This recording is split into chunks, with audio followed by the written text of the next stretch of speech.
Hello students, welcome to Rankers. We are just continuing with our practice set 2.6 का question number 4 करने वाले हम लोग. ठीक है, तो क्वेश्चन नंबर 4 में क्या लिखा हुआ है students? Vivek is older than Kishore by 5 years. यहां से समझ में आता है ओल्डर के लिए मैंने बताया था प्लस का साइन.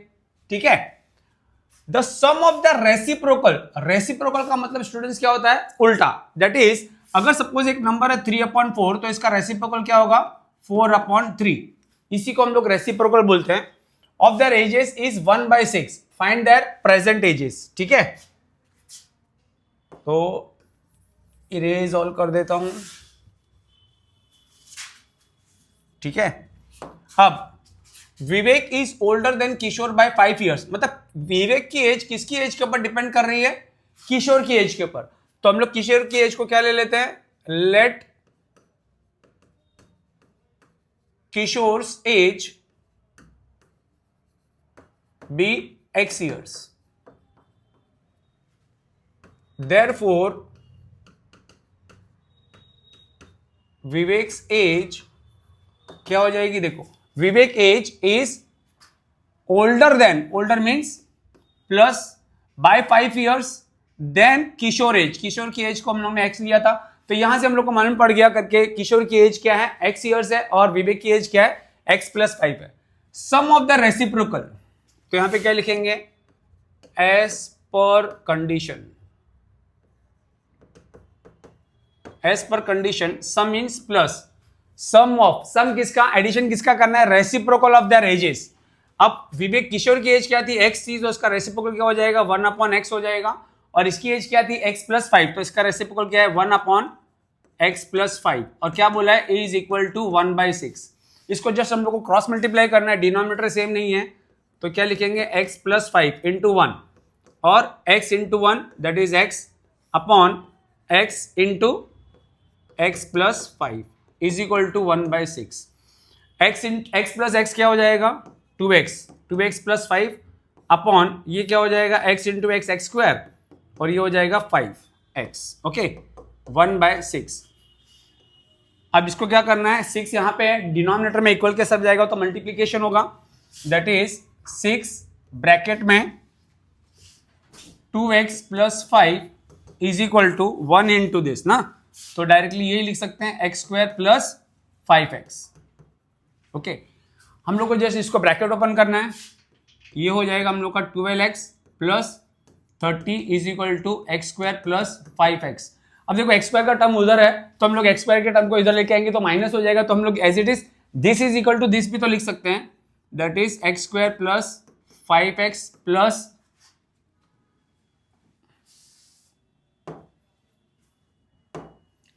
= 12x + 30.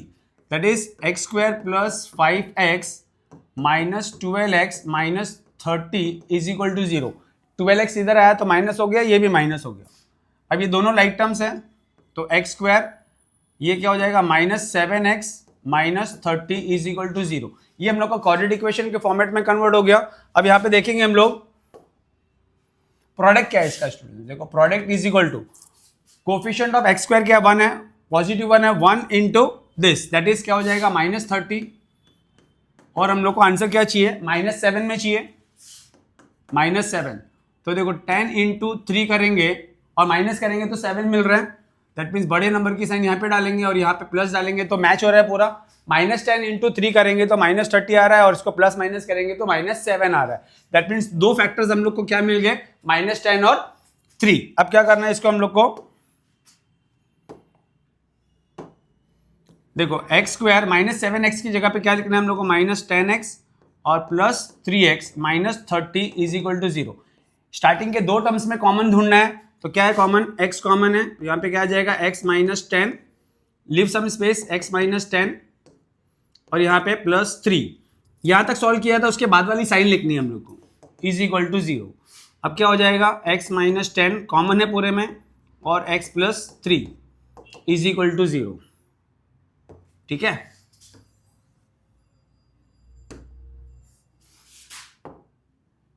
अब क्या करना है? Either this is equal to 0 और this is equal to 0. If x minus 10 is equal to 0, then x is equal to क्या मिलेगा 10, and if x minus x plus 3 is equal to 0, then x is equal to minus 3. Since age cannot be in negative, therefore discarding x is equal to minus 3. therefore age, present age पूछा था, therefore present age of, क्या लिया था x को हम लोगों ने, किशोर. present age of Kishore is equal to कितना, x is equal to कितना मिला था हम लोग को 10. ठीक है. एंड विवेक की एज क्या मिल जाएगी हम लोग को, Vivek's age is equal to x plus 5 था, that is 10 plus 5, that is 15 years. Okay, तो this is your final answer. I hope ये क्वेश्चन समझ में आएगा, सिंपल क्वेश्चन था. Let us move on to the next question. Suyash scored 10 marks more in second test than that in the first test. मतलब सुयस ने जो भी मार्क्स स्कोर किया है वो सेकंड किसके, कौन से मार्क्स के ऊपर डिपेंड है, सेकंड टेस्ट के मार्क्स किसके ऊपर डिपेंड है, फर्स्ट टेस्ट के मार्क्स के ऊपर डिपेंड है. 5 times the score of the second test is same as the square of the score in the first test. ठीक है, ये तो कंडीशन दी हुई है. सबसे पहले हम लोग को क्या लेना पड़ेगा लेट स्टेटमेंट में. लेट स्टेटमेंट के लिए हम लोग को पहला स्टेटमेंट इंपॉर्टेंट है.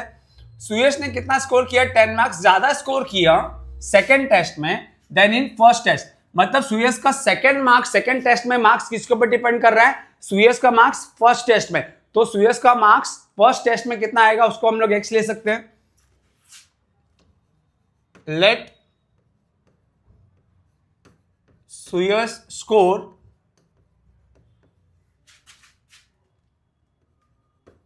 marks in first test is equal to x ले लेते हैं. therefore his marks in second test is equal to, देखो पहली वाली कंडीशन, सेकेंड टेस्ट में कितना मार्क्स स्कोर किया 10 मोर, दैट इज प्लस 10 करेंगे. Then in the first test, तो फर्स्ट टेस्ट में कितना मार्क्स था, देन वाला पार्ट इधर लिखते हैं. तो ये दोनों टेस्ट का मार्क्स हम लोग को मालूम पड़ गया फर्स्ट टेस्ट में और सेकंड टेस्ट में. दूसरी कंडीशन क्या दी हुई है, 5 times the score of the second test. तो यहां पे लिखेंगे as per condition, as per condition 5 times the marks score in the second test. Second test में कितना मार्क्स स्कोर किया था, x plus 10 is equal to same as the square of the score in the first test. तो first test में x marks score किया था उसका square करना है. देखो square of the score in the first test. तो ये हम लोग का क्वाड्रेटिक इक्वेशन फॉर्मेट में कन्वर्ट हो गया, that is 5x plus 50 is equal to x square. तो मैं इसको ऐसा भी लिख सकते हैं, x square is equal to 5x plus 50, that is x square minus 5x minus 50 is equal to 0. Okay, अब ये क्वाड्रेटिक इक्वेशन फॉर्मेट में कन्वर्ट हो गया. हम लोग को सिर्फ मिडिल टर्म को स्प्लिट करना है, इस ढंग से स्प्लिट करना है करके उसका प्रोडक्ट -50 है और समेशन करेंगे तो -5 आना चाहिए. ठीक है, तो ये किस ढंग से करेंगे हम लोग, देखो -50 और आंसर क्या आना चाहिए हम लोग का, -5 आना चाहिए. तो ये क्या हो जाएगा, 10 और 5 हो जाएगा क्या नहीं, यहाँ पे माइनस और यहाँ पे प्लस. देखो मल्टीप्लाई करेंगे तो -50 आ रहा है और प्लस माइनस करेंगे तो -5 आ रहा है. तो हम लोग इसको ऐसे लिख सकते हैं अभी स्प्लिट करके, that is x square minus 10x plus 5x minus 50 is equal to 0. Therefore इन दोनों में कॉमन क्या है, x. तो this is x minus 10, leave some space, x minus 10. यहां तक किया था, आगे की साइड 5 है, प्लस है और 5. सॉल्व करके देखोगे तो वही मिलेगा, मैच हो गया. अब इस पूरे में कॉमन क्या है स्टूडेंट्स, देखो x माइनस 10 है और यहाँ पे x प्लस 5 है is equal to 0. Now x minus 10 is equal to 0 हो सकता है, या तो x plus 5 is equal to 0 हो सकता है. अगर suppose x minus 10 is equal to 0 तो x की वैल्यू 10 मिली, पॉजिटिव मिली, और x इज इक्वल टू -5. ठीक है, तो यहां पे हम लोग क्या लिख सकते हैं, since marks scored cannot be in negative, therefore discarding x is equal to -5, therefore क्या पूछा था इन्होंने in the first test, therefore marks scored in first test is equal to x is equal to कितना था x की value हम लोग को मिली थी 10, ठीक है। अब यहाँ पे हम सेकंड टेस्ट में मार्क्स कितना आया वो भी फाइंड आउट कर सकते हैं, that is x + 10, that is 10 + 10 is equal to 20। अब मार्क्स, अब यहाँ पे हम लोग को अगर सपोज चेक करना होगा तो हम लोग चेक भी कर सकते हैं। देखो क्या है, ये फर्स्ट टेस्ट था, ये सेकेंड टेस्ट है। फर्स्ट टेस्ट में कितना मार्क्स स्कोर किया 10 और यहाँ पे 20। अब यहाँ पे क्या बोले सेकेंड कंडीशन में 5 times the marks scored in the second test में ये, तो 5 times into 10 into 20 is the square of, ये 10 का स्क्वायर करेंगे तो ये कितना हो गया 100 हो गया और ये भी 100 हो गया, तो मतलब यहाँ पे आंसर हम लोग ने चेक कर लिया है। Okay, now question number, next question की तरफ चलते हैं। आई होप ये क्वेश्चन अच्छे से समझ में आया होगा आपको, सिंपल क्वेश्चन था। नाउ नेक्स्ट क्वेश्चन में देखो क्या दिया हुआ है स्टूडेंट्स, मिस्टर कसम runs a small business of making earthen pots. मतलब कसम क्या कर रही है, एक स्मॉल बिजनेस कर रही है जिसमें वो अर्थ मतलब मिट्टी के घड़े बना रही है। He makes certain number of, क्या है सर्टन नंबर, मतलब क्या है फेक नंबर नहीं है, सर्टन है, कुछ ना कुछ तो नंबर है, of pots on a daily basis, मतलब हर दिन वो कुछ ना कुछ नंबर ऑफ पॉट्स बनाती है, ठीक है, और फिक्स नंबर ऑफ पॉट्स है, ठीक है। Production cost of each pot is 40 more than 10 times the total number of pots he makes in one day. If the production cost of all the pots per day is 600 rupees, find the production cost of one pot and the number of pots per day. मतलब हम लोग को क्या find out करना है, find the production cost of one pot and number of pots per day. अब यहाँ पे कंडीशन क्या दी हुई है, he make certain number of pots on a daily basis दिया हुआ है, और प्रोडक्शन कॉस्ट क्या दिया बोला है, ईच पॉट का प्रोडक्शन कॉस्ट क्या है 40 more than 10 times the total number of pots. मतलब क्या प्रोडक्शन कॉस्ट किसके ऊपर डिपेंड कर रहा है, total number of pots in one day, ठीक है। तो यहां पे लेट स्टेटमेंट हम लोग का ये वाला ही हो जाएगा, let the total number of pots in one day. तो यहां पे क्या लिखेंगे, let the production of number of pots in one day is equal to x। तो therefore प्रोडक्शन कॉस्ट कितना हो जाएगा students, therefore cost of production of one pot is equal to, देखो क्या बोला है 40 more, that is +40 more than 10 times, then वाला part इधर लेता है 10 times the number of pots, that is ये हम लोग को मिल जाएगा cost of production of one pot, that is 10x + 40 और नंबर ऑफ पॉट्स ये, ठीक है। अब उसको if the production cost of all the pots, मतलब टोटल नंबर ऑफ पॉट्स कितना बना रहे हैं एक दिन में, x नंबर ऑफ पॉट्स बना रहे हैं, वो x नंबर ऑफ पॉट्स बनाने के लिए टोटल कॉस्ट उसको कितना लग रहा है 600 रुपीज। तो हम लोग यहां पे लिख सकते हैं एज पर कंडीशन, बोलो टोटल कितना 600 रुपीज खर्चा हो रहा है, नंबर ऑफ पॉट्स कितना बना रहे हैं, एक पॉट बना रहे हो, और एक पॉट बनाने का खर्चा कितना है 10x + 40 है। ओके, आई होप यहां तक समझ में आया होगा। अगर सपोज मैं 5 पॉट्स बना रहा हूं एक दिन में, और एक पॉट बनाने के लिए मेरे को सपोज 10 रुपए लग रहा है, तो दोनों को मल्टीप्लाई ही करना पड़ेगा ना मुझे, ठीक है।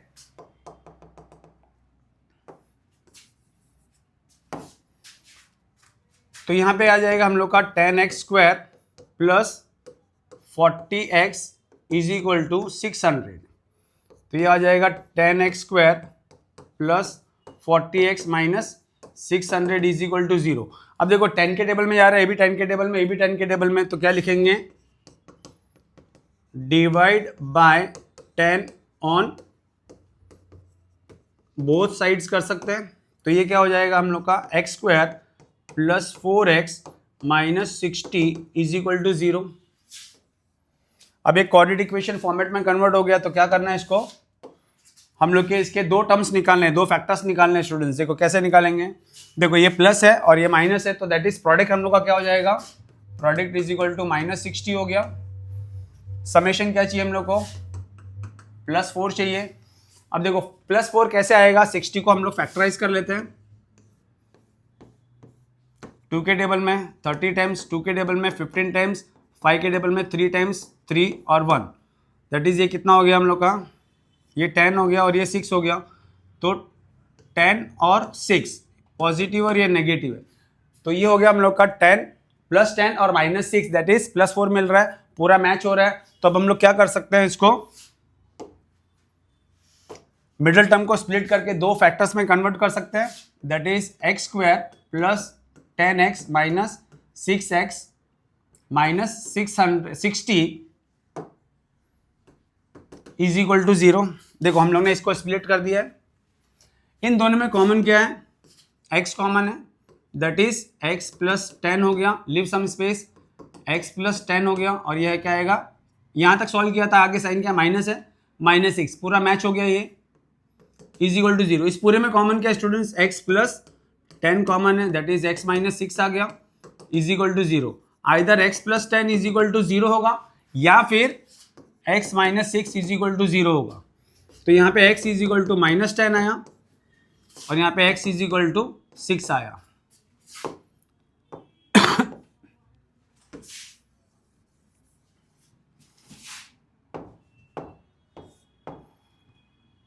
अब यहाँ पे क्या कर सकते हैं, सिंस x क्या लिया था हम लोग ने, number of pots in one day, production of number of pots in one day क्या था x, तो x नेगेटिव में मिला, तो नंबर ऑफ पॉट्स मैन्युफैक्चर्ड या number of pots made in one day can not be negative, since number of pots can not be in negative, therefore discarding x is equal to minus 10, therefore number of pots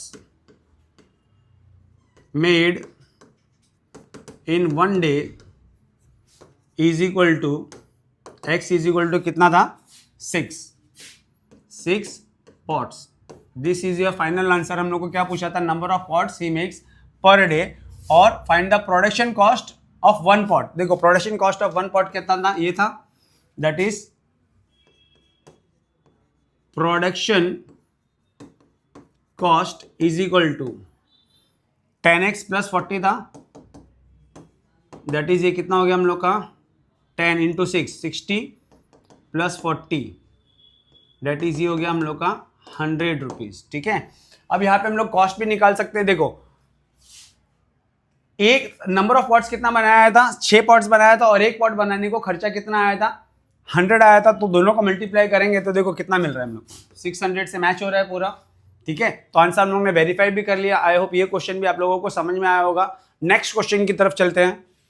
okay now students, question number 7 देखते हैं। Prateek takes 8 hours to travel 36 kilometre downstream and return that is upstream to the same spot. अगर suppose Prateek ने यहां से शुरू किया और कहां गया डाउनस्ट्रीम, कितना किलोमीटर 36 किलोमीटर डाउनस्ट्रीम यहां तक गया और फिर वापस रिटर्न आया, कितना आवर्स लगा उसको 8 hours लगा। ठीक है, तो पहली तो ये कंडीशन हो गई। आगे क्या दिया हुआ है, speed of boat in still water is 12 kilometre, मतलब बोट की खुद की स्पीड, बोट की खुद की स्पीड कितनी थी 12 किलोमीटर पर आवर्स थी। हम लोग को फाइंड आउट करना है find the speed of water current, that is flow of water, water कौन सी स्पीड से जा रहा है वो स्पीड फाइंड आउट करनी है।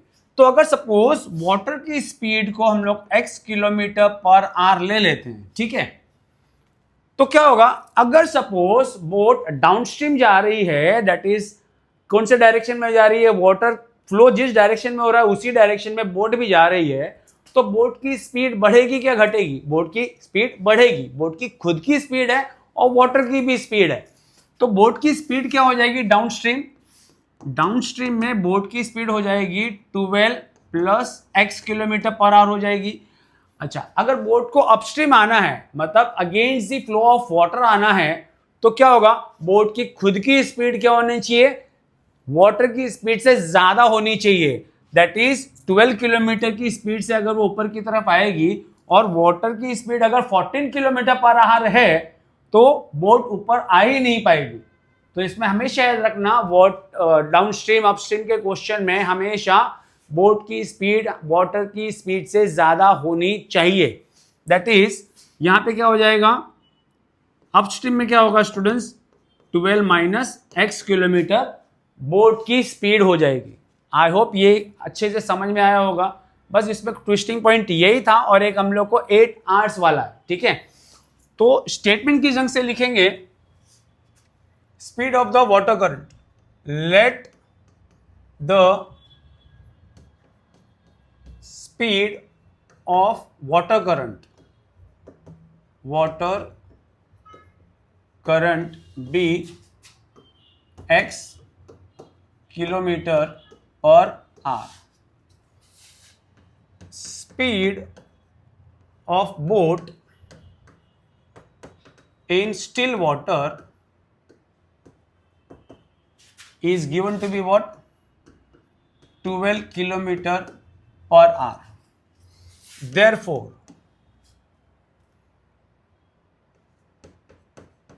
speed of boat is greater than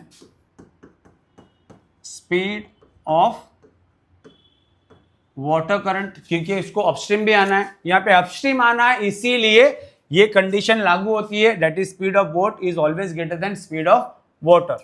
therefore speed of boat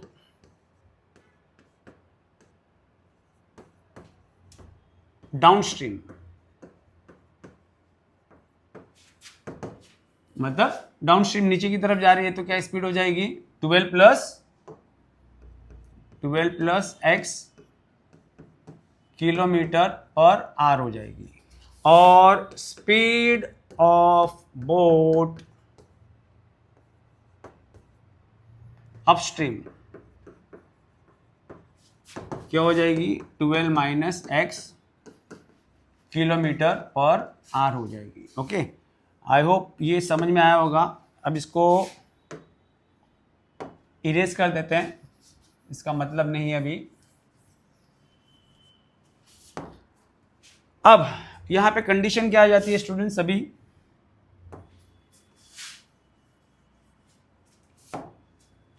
देखिए कंडीशन क्या दिया?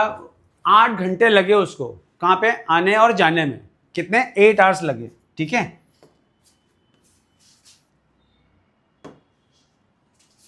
तो यहां पे लिखेंगे total time for downstream and return is equal to 8 hours लगे। अब यहां पे हम लोग लिख सकते हैं करके टोटल आवर्स कितने लगे? 8 आवर्स लगे। तो यहां पे time for upstream, time for downstream लिख देता हूं पहले मैं, downstream plus time for upstream is equal to total 8 hours लगे। अब हम लोग को मालूम है डिस्टेंस कितना था? 36 किलोमीटर डाउनस्ट्रीम और 36 किलोमीटर अपस्ट्रीम। अब यहाँ पे टाइम दिया हुआ है, तो यहाँ पे टाइम आवर्स में है, ये भी आवर्स में लिखना है क्योंकि ये आवर्स में दिया हुआ है, ठीक है। तो हम लोग को स्पीड का फॉर्मूला तो मालूम होगा, speed is equal to distance upon time. अगर स्पीड का फॉर्मूला अगर तुम लोग भूल भी जाओगे तो यहाँ पे देखो दिया हुआ है, स्पीड कितना दिया हुआ है? 12 किलोमीटर पर आवर्स। अभी 12 किलोमीटर क्या है? डिस्टेंस है, और अपॉन क्या है? आवर्स है, दैट इज टाइम।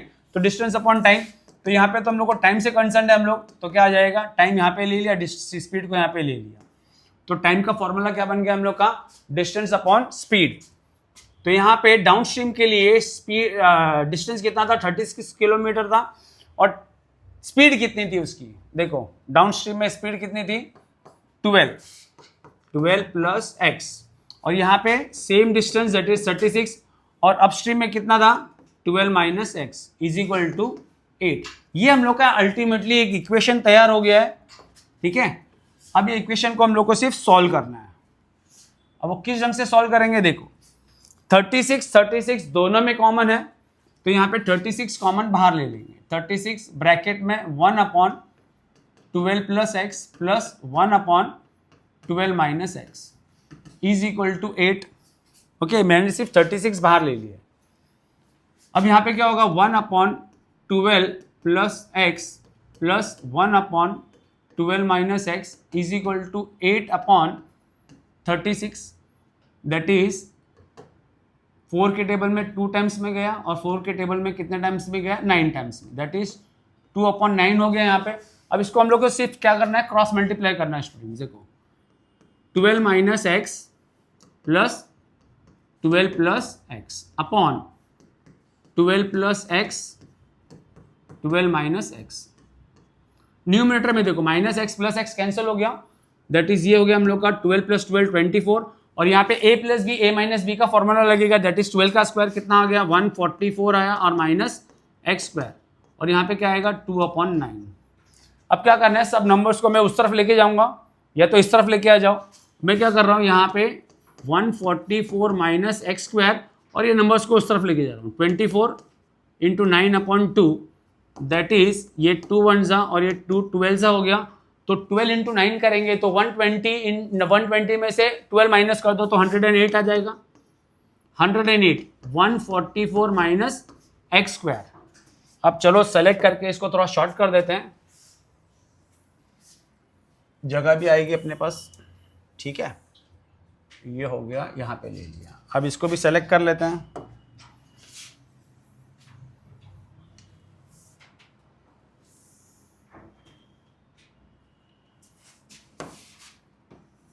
अब क्या करना है, ये x square minus x square है तो इक्वल के इस तरफ ले रहा हूं मैं, x square is equal to यहाँ पे क्या आएगा 144 माइनस 108, तो x square is equal to 144 108 minus करेंगे तो ये आ जाएगा हम लोग का 6, ये हो जाएगा 3 और ये 0, दैट इज 36 आ गया। तो x taking square root on both side करेंगे तो क्या मिलेगा हम लोग को, प्लस और माइनस 6 मिलेगा, that is x is equal to 6 मिला and x is equal to -6 मिला। अब यहाँ पे क्या स्टिल वाटर लिया था हम लोग ने, स्पीड ऑफ वाटर करंट भी x लिया था, तो स्पीड कभी भी नेगेटिव में नहीं हो सकती है, तो यहाँ पे क्या लिखेंगे, since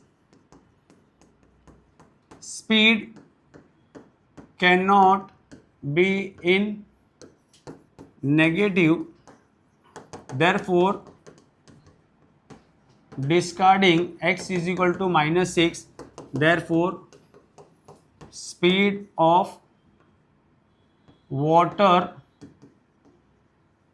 current is x is equal to 6 km/h. This is your final answer. I hope ये क्वेश्चन भी समझ में आया होगा आपको अच्छे से। Thank you.